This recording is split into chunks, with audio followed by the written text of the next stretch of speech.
Step into the freedom of summer with jewelry that reflects who you are and where you're going. From sunrise to sunset, Pandora jewelry transports you to paradise. No passport required. Think of things like ocean charms, colorful tennis bracelets. You can shop all of these new arrivals to add to your summer staples. Be unmissable and vacation ready. Feel it, live it, embrace it, be love. Shop in-store or online at pandora.net to discover new styles.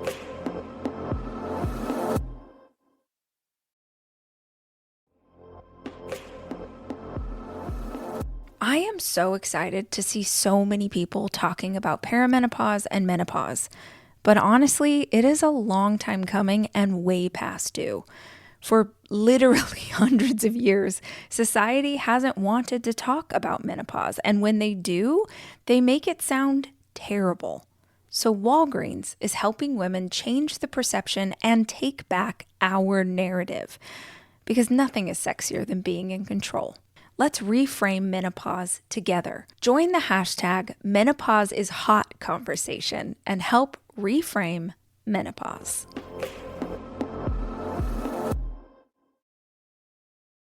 What's your intention? What are you hoping to get out of this experience? I want to leave and I want to feel like I got to connect authentically with other people in my community. And I want to feel like I have some ideas and some tools that will help me during the week. So write down the list of what you hope to get and then see if there's something not church that might give you the same result, even though it's a different lived experience. It's worth reminding you and everyone else your access to the divine does not happen inside of church walls. It can happen inside of church walls, but they are not required for you to commune with something bigger than you. God is always there. God is always listening. And I think everybody, regardless of what you believe, should consider leaning on that a little bit, having conversations with that, asking questions. It's amazing how when you ask questions, you get answers.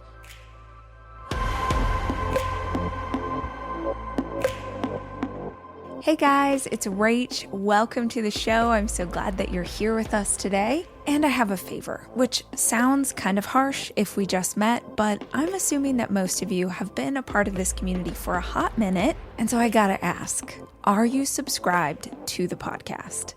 Subscribing to the podcast you listen to regularly is one of the best things that you can do for hosts like me. It helps to support the show and the staff that works on it.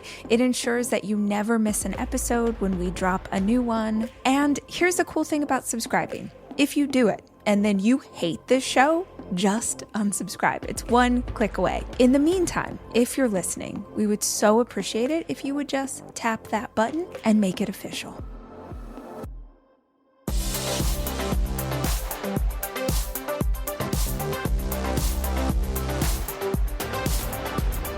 Hi guys, it's Rach. Welcome to another episode of the podcast and a new edition in our Ask Rach series. If you have never listened to one of these episodes before, this is where I answer questions from the listening audience. People call into our hotline, they leave me a voicemail. Producer Jack takes all of those voicemails, puts them into a sheet, and then you and I go through them together. If you have a question or if you have a confession, something funny that you want to share here on the show, you can call 737-400-4626. And I think we can just jump right into this week's first question. Hey, Rach, it's Sarah. I am just really struggling with finding my faith. And I know you've had such a journey to figuring out and unlearning your childhood upbringing with different churches and religions. And while I believe in God and remember the passion that I used to feel when I was a child, I just feel like modern day churches are really getting it wrong. I think Easter really solidified that for me, walking into basically what felt like a concert. Fog, temperature, and the right aesthetics. And what I want to feel is authentic when I walk into a church. So I would really love it if you could just share any of your expertise or opinion about how you came to believing in the God that you believe in and how you found your faith. I appreciate everything that you do for us women, and I hope you're having a great day. Oh, Sarah, thank you for a question. A deep question, just kicking us off with, with something deep. I guess we should start with this truth. I didn't find God like a new version of God. God has always been here. God will always be here. The God that I knew as a little girl is the same God that I believe in today. She's just bigger. She's more expansive. She represents so much more than the religion that I grew up inside of could ever encompass. And that was probably the biggest thing for me to first understand, is that there is a big difference between religion and spirituality. Religion is a way of practicing big concepts and making them make sense to humans, right? The idea of God and universe and source and energy, all of that is so massive. And since as far back as we've recorded history, human beings have been trying to make sense of what's happening, right? Oh, there's a thunderstorm. The gods must be angry, or like all the crops died this year. Like we must have done something to piss off the gods. There are all of these stories and theories that weave themselves through different cultures and religions because humans make sense of things in the best way that they know how, and then they build belief structure around that. So religion is very different than a spiritual practice, is very different than believing in something greater than us and feeling energy and vibration. That's all very different than religion, which shows up in a bunch of different ways. So that's the first thing that I came to understand. The second thing that I came to understand feels controversial. It shouldn't, but it feels controversial. And that is that the religion that I grew up inside of is because of where I grew up in the world. If I was born in China or Iran or Africa, I would have completely different beliefs about God and nature and what's happening to us. I would have completely different religious upbringings, or maybe none at all.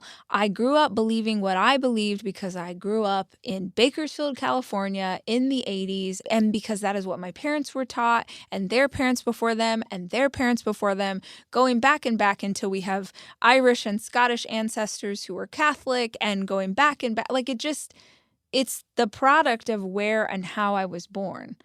That's how I got my religion. I didn't choose my religion as an adult. It was given to me as a child. And I am grateful for that in so many ways, because that is foundational to who I am. I've told you all that story about years ago. I went to this workshop for a weekend, and the workshop was thrown by this really famous psychic medium. And she was doing a weekend workshop where you could learn to get in touch with your intuition. And if you haven't heard me tell this story, there are about 15 to 20 people who attended the workshop, and they all but one were women. And the one dude, you will be unsurprised to learn, was there with his wife. So all of us are there for this weekend workshop. And what I found so fascinating is that to a person, every single person who was at that workshop had been raised in some version of a Christian or Catholic upbringing. Every single person. And I'm the youngest person in this circle. Most people are older than me by 5, 10, 15, 20 years. All sorts of variations in age, all different. Some are retired, some are doctors. It was like a huge mix of people, different cultures, like so different. But the one common factor in that circle of people was that everybody had grown up in a home similar to mine. Not the same denomination of religion that I grew up inside of, but certainly the same idea, right? They had a Bible, there was God, there was Jesus, here are the rules, this is sinful, this is not sinful, heaven, hell, devil, like the whole deal. That to me was fascinating. And what I walked away with that weekend, besides being completely freaking blown away by how powerful we are as humans, just the intuition that we had that first day versus the intuition we had at the end of the third day, was bonkers. And just as a side note, what made that possible was us just being open to the idea that maybe I could intuit what she was thinking, or maybe I could talk to her brother who had passed on. So it was incredibly powerful. What I walked away with was a deep gratitude that I grew up in a home that taught me that there was a God. Not everybody believes that. Not everybody grows up with that ideology. And it doesn't mean that it's right or wrong. But I am so grateful that I believe in something bigger than myself. I am so grateful for it because I have friends who don't hold that belief. They're like, I don't really know if something's out there. And I'm like, what? That's wild. I don't argue with them. I don't try and convince them otherwise. But I am so grateful for that relationship I have with God, that I can pray to someone, that I believe I am protected, that I believe that my ancestors are my guardian angels and they watch over me and they watch over my kids. And like, I remember years and years ago, I was like with a group of friends, I think we were like having drinks at a bar, and someone was like, didn't believe in God at all. He was talking about religion and he said, religion is the opiate of the masses. And I was like so offended because this is like, I'm like 22 or something, and like righteous indignation and all of these things I was raised to believe. And now if someone said that, I'd be like, okay, cool. Like you get to have your beliefs. But I remember being so angry at what he said and then later processing it and being like, and if it is, if I'm totally wrong and there's nothing out there and we pass on from this life and that's it, lights out, like it's all done. We're not going anywhere else. We're not coming back to watch over our kid. Like it's all done. How does it hurt me to believe that something is looking out for me and to believe that the universe is on my side? How does that hurt me? Now, that belief doesn't hurt people, but religion sometimes does. Not all the time.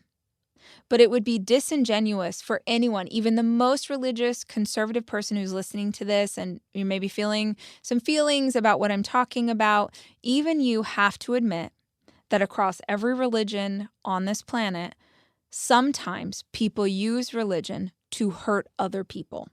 It is lying to say otherwise.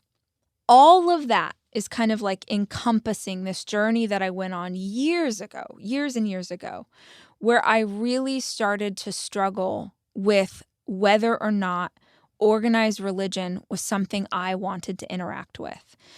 I wrote about this in Girl Wash Your Face, and I told the story of two friends of mine who were both on staff at the church that we attended. These are women, and they fell in love with each other.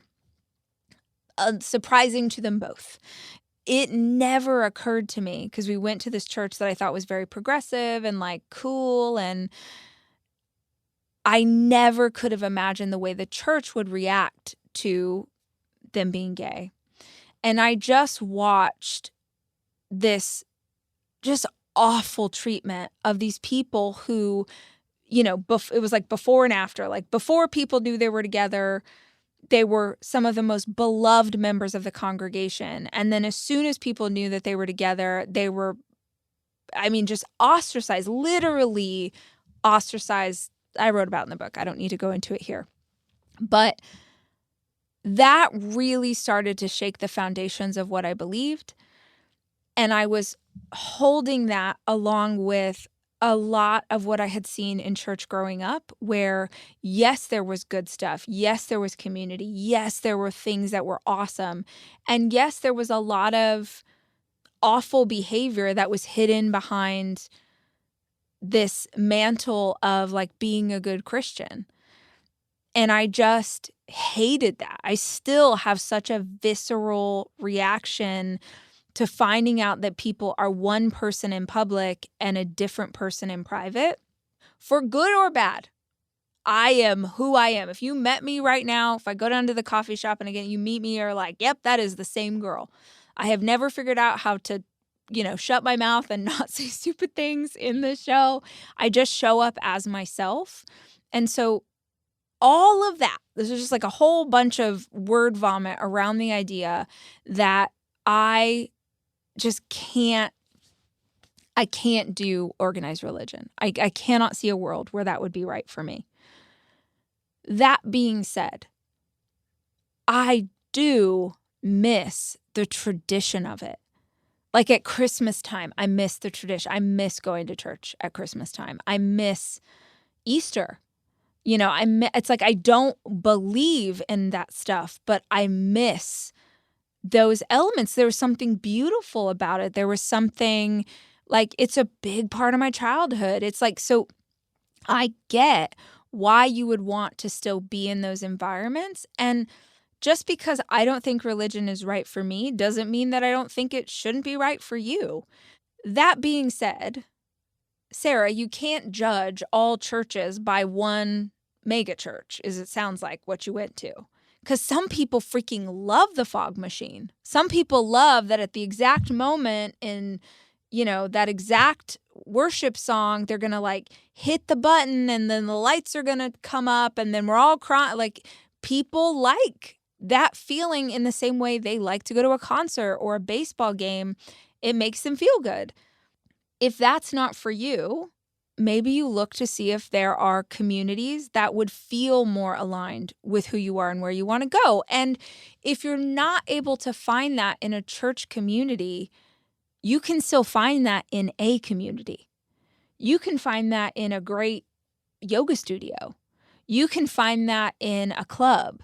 You can find that in, a AA meeting. Like you can find community with people who have like-minded values, and it doesn't have to come inside of church.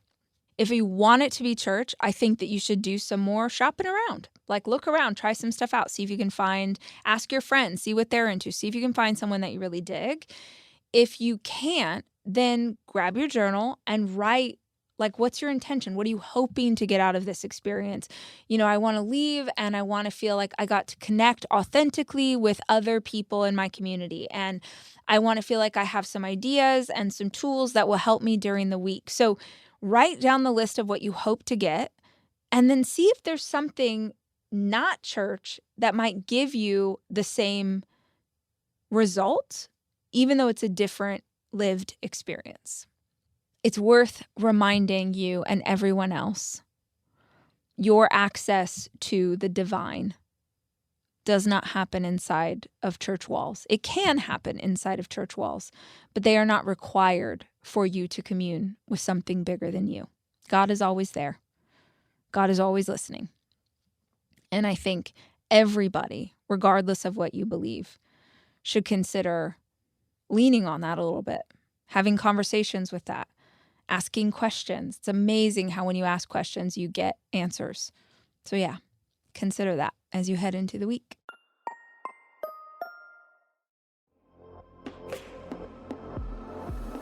Visiting South Dakota was always one of my someday things. Like, well, someday I'm going to go see the Dakotas, and someday I'm going to walk through Badlands National Park, and someday I'm going to see Mount Rushmore in person. And then a couple summers ago, I just made someday today, and it was awesome. The kids and I had the most amazing time. We went hiking. We saw Mount Rushmore, which is like shockingly more majestic than you think it would be. We had amazing dinners. We stayed in this awesome log cabin in a national park. It was truly one of our favorite family vacations. And I loved it because it was this great blend of seeing a part of the U.S. I'd never seen before and being outside in nature. So maybe it's time you turn someday into today. See why there's so much South Dakota and so little time. Plan your escape at travelsouthdakota.com.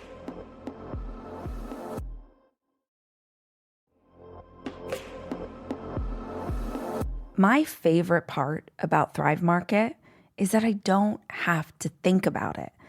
As a mom of 4 kids trying to get dinner on the table, make sure there are enough snacks in the pantry and items to fill their lunch boxes, it is so nice to not have to think about whether or not the ingredients in what I'm shopping for are actually good for my family. This is the beauty of Thrive Market. It's your favorite health food store, but online and way more affordable. not only can I get my favorite products, but I also always find brand new ones that I didn't know existed. Things like Ora Bora sparkling water or Unreal dark chocolate bars with coconut. Oh my gosh, have you guys had those? Thrive has supplements, household items, and clean beauty too. All of their items are vetted and all way more affordable than you think. Skip the junk without overspending. Head to thrivemarket.com/Rach to get 30% off your first order and a free $60 gift. That's thrivemarket.com/Rach, thrivemarket.com/RACH.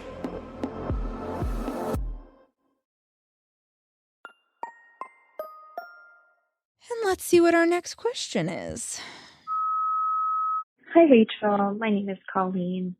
I have been working on myself a lot lately, mentally and physically, recovering from a lot of trauma. I won't go into specifics. That's not the point of my question. But my question is, I'm the type of person who likes validation when I'm doing things, I guess you could say, right, or when I'm improving. I like that good job, pat on the back.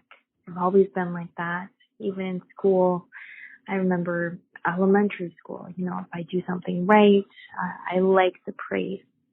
Now, it's not something that I need as a motivation, but I'd like to hear your thoughts on what you think I can do to overcome that need for validation and that pat on the back saying that I'm doing a good job, so that I can keep moving forward with this journey and keep up my motivation for all of this healing that I'm doing physically, mentally, without needing that reassurance from either my husband or work, just telling me that I'm doing a good job.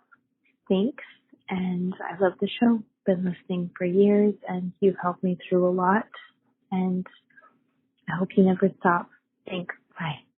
Colleen, thank you for this question and for the honesty. I smiled when you said I'm constantly seeking validation because, girl, same.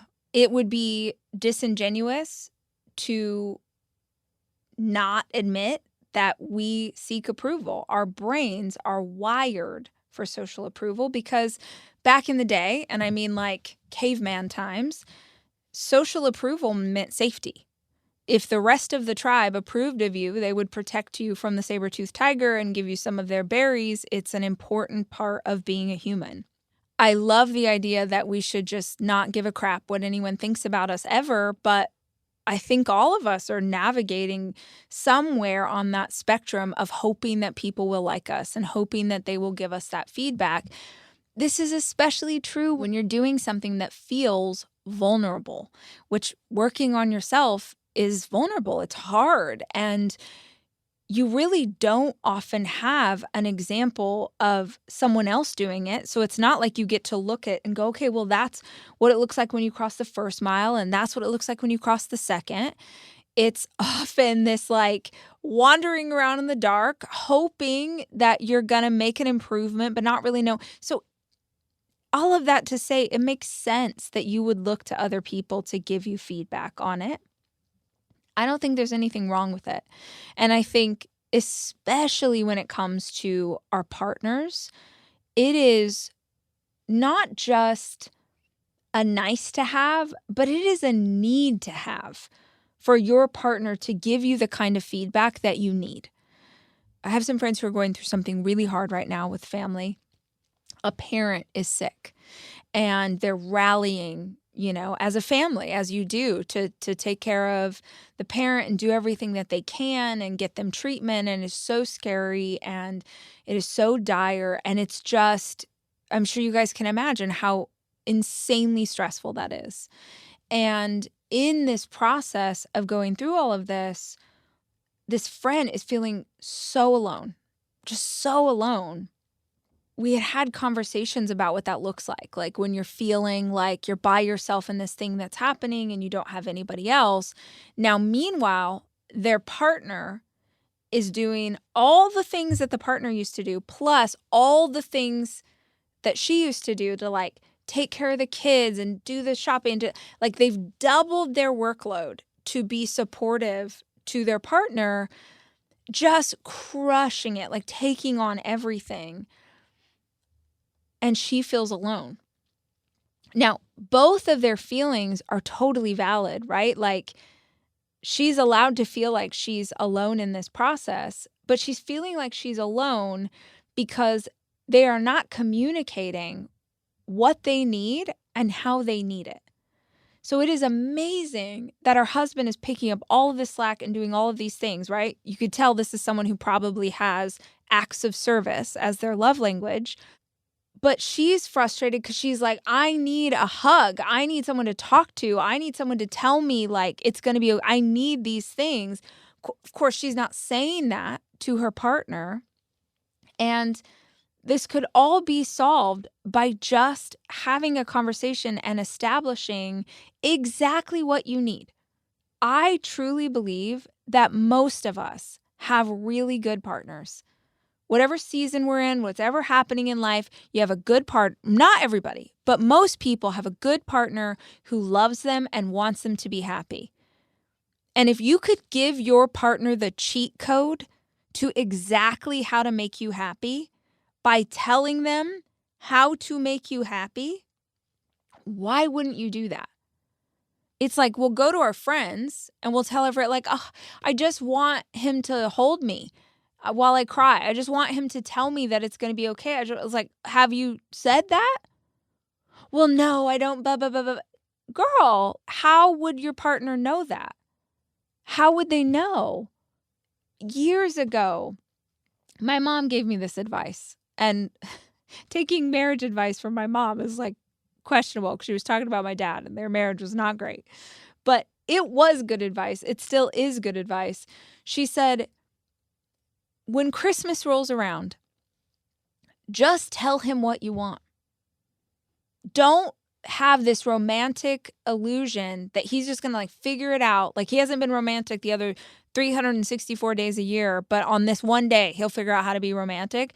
Just tell him, like, I would really like a necklace. I would like this necklace. Here's a link, man. Like, just tell him. So then you get what you want. Otherwise, don't be upset when you get snow tires. Right? Practical husband, like, just gets you the thing that he would like. He'd like some snow tires. She's like, just tell him you want the necklace. In the same scenario, Colleen, it's worth asking, who cares if you want validation from your husband? I would tell him you want validation. I would tell him, here's the scenario. Let's say that you go to therapy on Wednesdays. So Wednesday ends up being a really hard day for you. Could you say to your husband, hey, when I get home on Wednesdays, I'm so depleted. It's been so hard. Could you just give me a hug and tell me just something affirming that like you love me or you're proud of me or, you know how hard I'm working. Like literally tell him what like, he doesn't know. I don't know a person who wouldn't want to do that for their partner, knowing how hard she's working and knowing how much it would mean to her if they said something. There's nothing wrong with needing validation. I think you should ask the people, like your husband. I don't think you should ask random strangers or like your boss, but I think you should ask for what you need. And then simultaneously, you work on self-validation. Because it's one thing to want the person you love most in this world to give you feedback. It's another to need approval from everybody. Because if you need approval from everybody, it means everybody can control you at any given time. If you need approval from other people, if you need approval from everybody, it means you can be easily manipulated. It's super dangerous. Simultaneously, you're going to work on how can you self-validate? How can you make sure that you're journaling at least once a week? You're talking about all the hard stuff that you're doing and you're acknowledging that work and you're reconnecting with your why. I'm doing this so I can be a better mom to these kids and I can show up better as a leader and I can do this, this, and this. And, if I keep at this for the next 4 months, like I really feel like I'm going to see the results that I've been hoping to see my whole life. Like keep affirming to yourself what you're doing and why. And keep acknowledging when you have pushed through a hard thing and done it anyway. How many of us are like pushing through, like getting around that obstacle, pushing through, making ourselves do the thing we committed to doing, and then just rushing off to the next thing? We didn't even like pat ourselves on the back or acknowledge how hard that was. So really work on that self-validation. And that's a weekly practice, if not daily practice, to affirm for yourself, like, yeah, okay. You look in that mirror, you're like, okay, girl, I see you. I see how hard you're working. I see how much you're showing up. I see that this is hard, but you're doing it anyway. Congratulations. Good for you. Yeah, I think you give yourself grace about needing some validation, and simultaneously you work on self-validating. Paramount Plus has a mountain of entertainment for your whole crew. Where do we go to next? With something for everyone, whether you're at home or on the go. If you want something new, like Dora and the Search for Sol Dorado. I'm Dora the Explorer. Vámonos. Something loved, like SpongeBob SquarePants. I'm ready! And something to stream together, like Survivor. Survivor's ready. Go! Find it all on Paramount Plus. Stream now.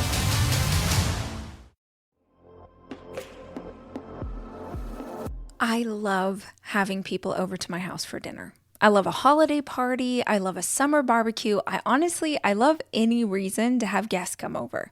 It's one of my favorite things to do. And truth be told, when guests come over, I actually clean more intensely than I normally would.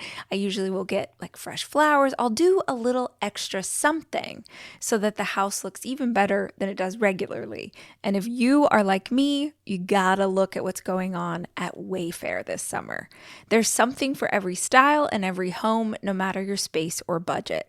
There's free and easy delivery, even on the big stuff. Like as I'm looking for things for the new house, like you can have a bed delivered, you can get an armoire, you can get full tile for your bathroom. No more huge delivery fees for patio furniture. Get the sets, the gazebos, the hot tubs, outdoor dining, and more. Shop outdoor furniture, grills, lawn games, and way more for way less. Head to wayfair.com right now to explore a huge outdoor selection. That's WAYFAIR.com. Wayfair. Every style, every home.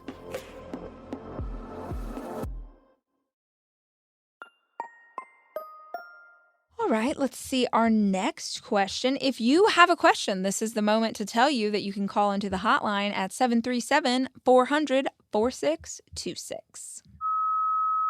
Hi, Rachel. My name is Christina. I have been listening to you for, so many years, and you have truly changed my life. I am a teacher. I've been a teacher for about 10 years, and before that, I was, a young 20-something-year-old navigating through life, and you have seriously helped me navigate through so many problems and issues in my life. It's unbelievable. So now I'm in a new stage in life where I am a mom of 2 young kids, and I'm also working full-time as a teacher. I've been married for 7 years, and I just feel like I am in such a crossroads in life. I have never felt where I really just don't know what to do from here. So I just give you a little background. Me and my husband both have worked with each other through our careers and progressed with finances, but I just feel like in our relationship and our marriage, we are going through a really difficult time where I feel like we need to go in one direction and he feels like we need to go into another. We've been together since we were very young, and I've never felt like divorce was on the line, but I feel like that right now, and I just don't know what to do. Our goals are not aligning, our financial decisions are not aligning, and I almost feel like, you sink or you swim with a person, and I feel like I've been rapidly sinking in these last few years with him, and constantly feeling like I'm digging myself out of different financial ruts, and I just need some guidance. I, am in a lot of debt, and I'm really trying my best to dig myself out, and I just don't know how to do that. And I feel like my husband has more wiggle room in his career where he can advance financially, but he's just too afraid. And I just can't get him to see that the only way that we can get out of this financial rut is if he progresses forward. And it's just causing so much turmoil. I wish I could just sit down with you and have a cup of coffee and have you help me through all of my issues in life, but if you just let me know what you think I should do, that would be great. Thank you. Bye. Oh, girl, it's so hard to tell you what to do because this is a huge question and definitely not something that, the random chick from the internet could help you with. But I'm just going to throw a bunch of ideas at you and hope that one of them is helpful.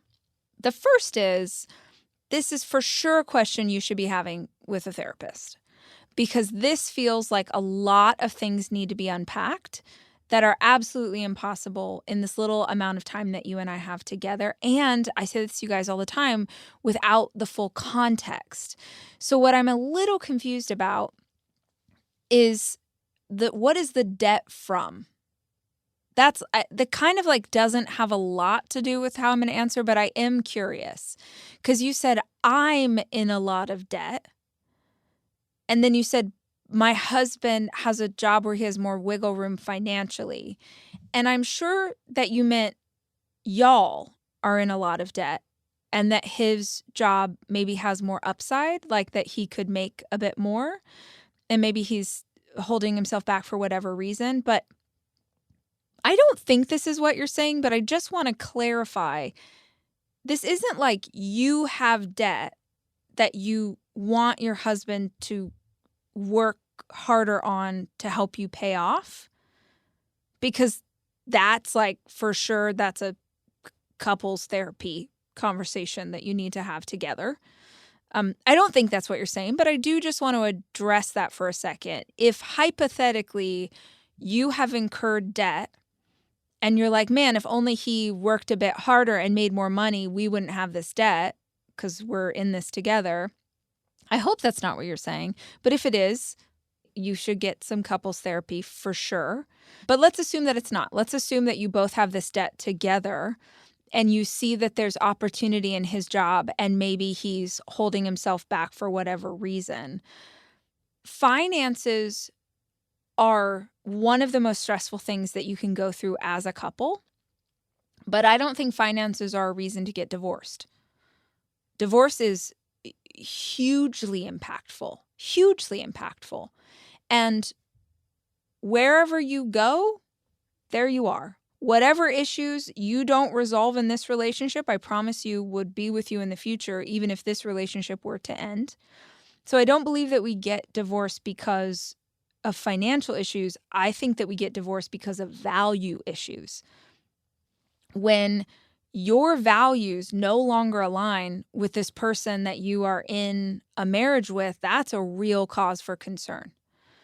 And if hypothetically one of you were living way beyond your means, which is why the family's in debt, I could see that being a reason oh, hey, our values are not aligned anymore. This is an issue. But even if you were to get divorced, your debt's not going to go, the problems aren't going to end. Now you've taken away this relationship that has been a source of support for you for a really long time.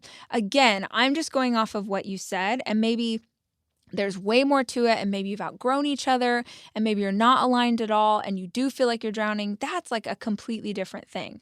But I think what I'm struggling with in this conversation is there's a question about, is divorce something I should consider? And then there's a question about finances. And I know that finances cause strife in a marriage, but they are not, those two things are not necessarily, finances are not a reason to get divorced. Now, my intuition is nudging me that, I don't know if I should say it, but I sort of want to say it. My intuition is nudging me. Is it that there's something wrong with the way he's showing up in your eyes? Or is it that you wish he was the kind of person who would be pumped about growing in his career? You wish he was the kind of man who wanted to make more money at work. You wish he was this person and he's not. Like, we do this. Humans do this. We try and find a really valid reason that other people will understand and accept for why we don't want to be in something anymore. Which, by the way, you are a grown person.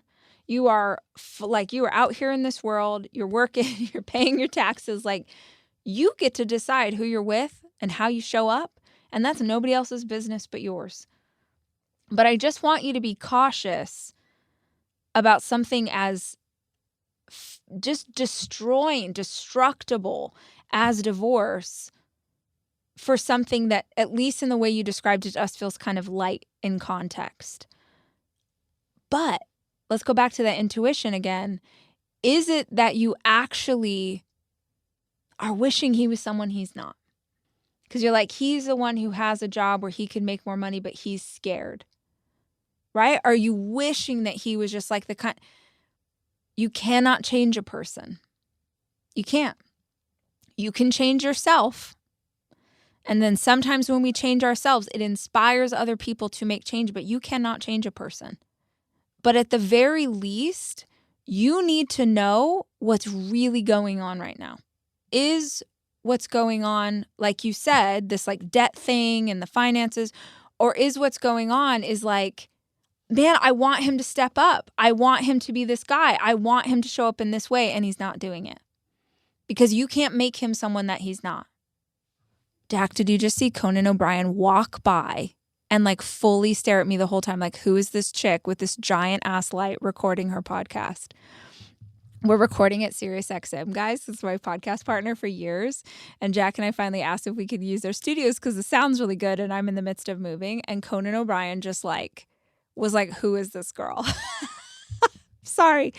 He's so tall. Agreed. Guys, I'm thinking, I know we're talking about divorce, which is really heavy, but hold on. The team will like this. The guys will like this. Even Christina, who asked this question, she's going to like, she needs a moment of levity.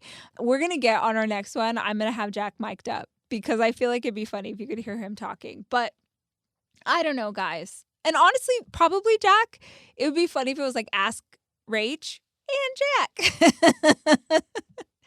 Yeah, I know I went all over the place with this one a little bit, but the big things I want you to take away from this, Christina, is one, divorce is not something to take lightly. I say this as someone who fully burned down my life in order to get to the other side of that. I don't regret it. I know it was the right decision, but it is not something to be taken lightly. And if you're going to consider it, you need to know that you're considering it for the right reasons. And I hope that those reasons are not of your making, that you're wanting someone else to fix. I don't think that's what you're saying. But you cannot change someone else, but you can change yourself. Start there. That is true for all of us. That's true for me. That's true for Jack. It's true for Conan O'Brien. That's true for everybody. The work starts internally. If you do the work internally, and on the other side of working on yourself, you realize there's still a big issue with this other person, then at least you know you've done everything that you can. But yeah, I think this is something you need to talk about with your therapist. And I think you need to go to therapy together. And I think whatever you find on the other side of that is okay, but you need to know what's really going on here. All right, guys, I hope that was helpful. I hope there was something in there I said that you liked. And if you didn't like it, just ignore it. You don't have to take any of my advice. But I will be back soon with more conversation. And until then, as always, I love you and I'm rooting for you. The Rachel Hollis Podcast is produced by me, Rachel Hollis. It's edited by Andrew Weller and Jack Noble.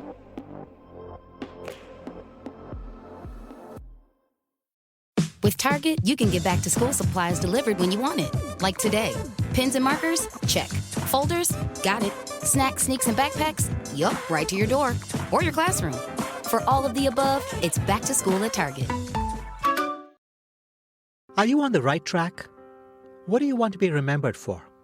Is this really all there is? Asking big questions about your life can feel overwhelming. But the Hidden Brain podcast, hosted by me, Shankar Vedantam, is here to help you get started. All through the month of July, Hidden Brain will bring you our You 2.0 series with a special focus on purpose, passion, and meaning. If you're feeling adrift, alone, or burned out, this series is for you. Join us.